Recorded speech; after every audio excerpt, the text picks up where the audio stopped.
Gaza से Iraq तक double युद्ध शुरू।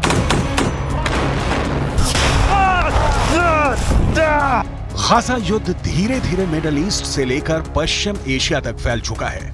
अब जो खबरें आ रही हैं वो हैरान करने वाली हैं। पिछले 80 दिनों में इजरायल और हमास के बीच छिड़ी जंग में डबल युद्ध शुरू हो चुका है। हालात ये हो गए हैं कि एक तरफ गाजा में इजरायली सेना हमास के लड़ाकों से आर पार की जंग कर रही है, जबकि दूसरी तरफ लेबनान बॉर्डर की तरफ से हिजबुल्लाह के लड़ाके इजरायली सैनिकों पर घात लगाकर हमले कर रहे हैं। यहां तक कि हूथी लड़ाकों ने इजरायल के साथ साथ अमेरिकी सैन्य ठिकानों पर हमले बहुत तेज कर दिए हैं। यहां तक कि ईरान के कताइब हिजबुल्लाह लड़ाकों ने इराक और सीरिया में अमेरिकी सैन्य ठिकानों पर रॉकेट से हमले किए हैं, जिसकी वजह से अमेरिकी सेना के होश उड़ गए हैं। हम आपको डबल युद्ध में ट्रिपल अटैक की वो हकीकत दिखा रहे हैं जो आने वाले दिनों में इजरायल और अमेरिका के लिए नासूर बनने जा रही है।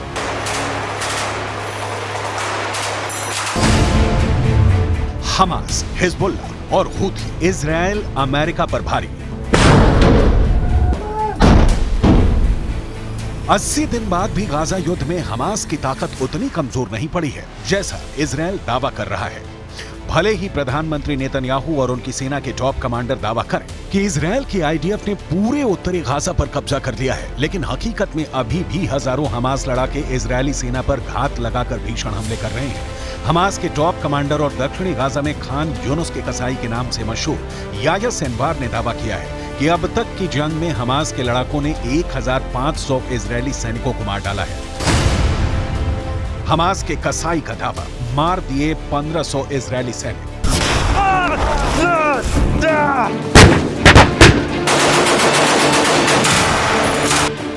गाजा में भले ही इजरायली सेना ने बढ़त बना रखी हो, लेकिन इजरायल के पीएम नेतन्याहू को भी मानना पड़ा है कि गाजा युद्ध में इजरायली सैनिक काफी संख्या में मारे गए हैं, जो हालात को और बदतर बना रहा है। इजरायल खुद मान चुका है कि उसके 475 से ज्यादा सैनिक अब तक जंग में मारे जा चुके हैं। यह आंकड़ा वाकई इजरायल के लिए बहुत बड़े खतरे की घंटी है, लेकिन इस खतरे से बड़ा खतरा अब मिडिल ईस्ट से लेकर पश्चिम एशिया तक फैल चुका है, क्योंकि हूथी और ईरान समर्थित कताइब हिजबुल्लाह लड़ाकों ने इजरायल और अमेरिका के सैन्य अड्डों पर एक साथ हमले शुरू कर दिए हैं। पहले आप ये जान लीजिए कि हूथी और ईरान समर्थित लड़ाकों ने अमेरिका पर कहां हमला किया है। अमेरिका ने यह तो नहीं बताया है कि ईरान समर्थित लड़ाकों ने अमेरिकी सेना पर कब हमला किया था, लेकिन यह जरूर बताया है कि उत्तरी इराक में मौजूद अमेरिका के एरबिल एयर बेस पर ड्रोन से हमला किया गया था। अमेरिका के रक्षा सचिव लॉयड ऑस्टिन के मुताबिक इराक में अमेरिकी सैनिकों पर यह हमला ईरान समर्थित कताइब हिजबुल्लाह के लड़ाकों ने किया था। इराक में ईरान समर्थित कताइब हिजबुल्लाह के लड़ाकों के इस हमले में वैसे तो कई अमेरिकी सैनिक घायल हुए, लेकिन 3 सैनिक बेहद गंभीर रूप से घायल हैं। कताइब हिजबुल्लाह ने अमेरिकी सैनिकों पर ड्रोन से हमले कैसे किए, इसकी जानकारी नहीं दी गई और ना ही घायल अमेरिकी सैनिकों के नाम बताए गए हैं। इराक में कताइब हिजबुल्लाह के हमलों से अमेरिका बौखला गया था। हमास, हिजबुल्लाह और हूथी इजरायल अमेरिका पर भारी। मिडिल ईस्ट से लेकर पश्चिम एशिया तक इजरायल और अमेरिकी सैन्य ठिकानों पर हो रहे हमले साबित कर रहे हैं कि ईरान रूस की शय पर अब जंग में खुलकर कूदने लगा है।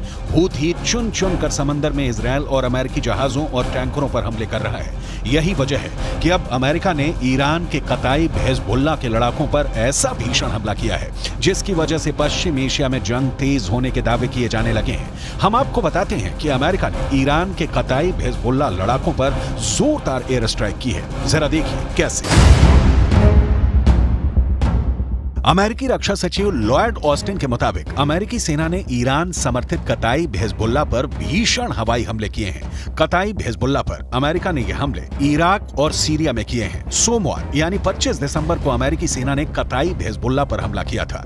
लड़ाकू विमानों और मिसाइलों से ईरान समर्थित कताइब हिजबुल्लाह लड़ाकों के 3 ठिकानों को अमेरिकी हमले में तबाह करने का दावा किया गया है। खबर के मुताबिक अमेरिकी सैनिकों के घायल होने के बाद राष्ट्रपति जो बाइडेन ने ईरान समर्थित मिलिशिया समूहों के खिलाफ जवाबी कार्रवाई करने का आदेश दिया था, जिसके बाद ये हमले किए गए। अमेरिकी सैन्य बलों ने इराक में कताइब हिजबुल्लाह और कई समूहों की ओर से इस्तेमाल की जाने वाले 3 ठिकानों पर हमले किए।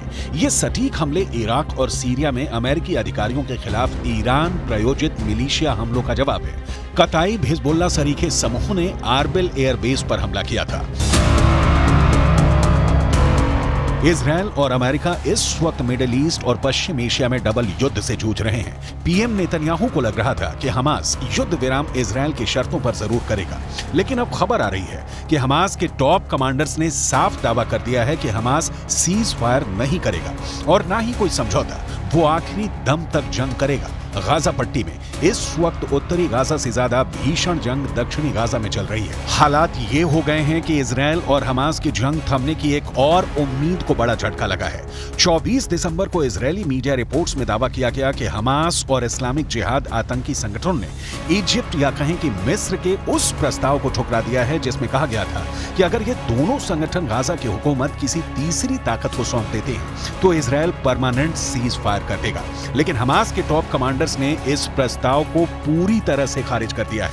हम आपको हमास नेता याह्या सिनवार का वो दावा दिखाने जा रहे हैं जिसमें इजरायली सेना को भारी नुकसान का दावा किया गया है। हमास के कसाई का दावा, मार दिए 1500 इजरायली सैनिक।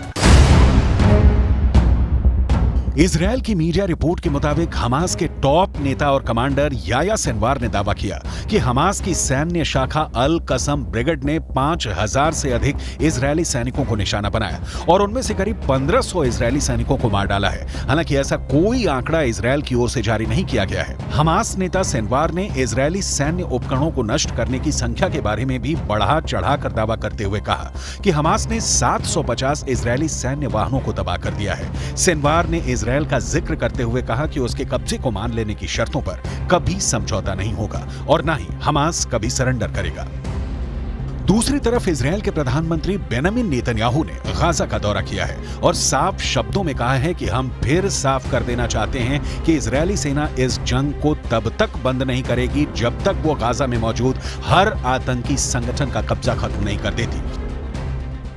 אמש שוחחתי שוב עם הנשיא ביידן. אני מעריך את עמדתה האיתנה של ארצות הברית במועצת הביטחון, עמדה שתומכת במאמץ המלחמתי שלנו. אמרתי אתמול לנשיא ביידן שאנחנו נילחם עד לניצחון המוחלט. ייקח כמה זמן שזה ייקח. हालांकि इजरायल के भीषण हमलों से गाजा लगभग तबाह हो चुका है। जरा देखिए फिलिस्तीनी किस हालत में पहुंच चुके हैं। इजरायल के ऑपरेशन स्वॉर्ड ऑफ आयरन के तहत इजरायल ने सबसे ज्यादा भीषण हमले उत्तरी गाजा में किए हैं। साल 2023 में गाजा पट्टी में हुए इजरायली हमलों में अब तक 1 लाख से ज्यादा इमारतें गाजा में तबाह हो चुकी हैं। उत्तरी गाजा की लगभग 11 लाख की आबादी में से 85% फिलिस्तीनी हमास समर्थक भाग चुके हैं। ज्यादातर फिलिस्तीनी उत्तरी गाजा से दक्षिणी गाजा की तरफ भागे हैं। इजरायल की आईडीएफ का दावा है कि उसने 7 अक्टूबर से अब तक 22,000 से अधिक टारगेट्स पर हमला किया है और उन्हें तबाह कर दिया है। 80 दिनों से ज्यादा की जंग में इजरायल ने हमास के हर उस ठिकाने को तबाह किया है जहां से हमास या तो हमला कर रहा था या फिर उसके लड़ाके छिपे हुए थे। अमेरिकी मीडिया की रिपोर्ट के मुताबिक इजरायल ने दक्षिणी गाजा में भयानक बमबारी शुरू कर दी है। दक्षिणी गाजा में इजरायली वायुसेना 907 किलो के सैकड़ों बम गिरा रही है। एक्सपर्ट्स के मुताबिक अमेरिका ने भी किसी देश के रिहायशी इलाके में इतने बम नहीं गिराए हैं। कुल मिलाकर हमास, हिजबुल्ला और हूथी तीनों संगठनों के लड़ाके इजरायल और अमेरिका से लंबे युद्ध की तैयारी में जुट चुके हैं। चीन, ईरान, रूस की शह पर अब मिडिल ईस्ट और पश्चिम एशिया में ऐसा डबल युद्ध शुरू हो चुका है जो नए साल में तीसरे विश्व युद्ध का बड़ा कारण बन सकता है।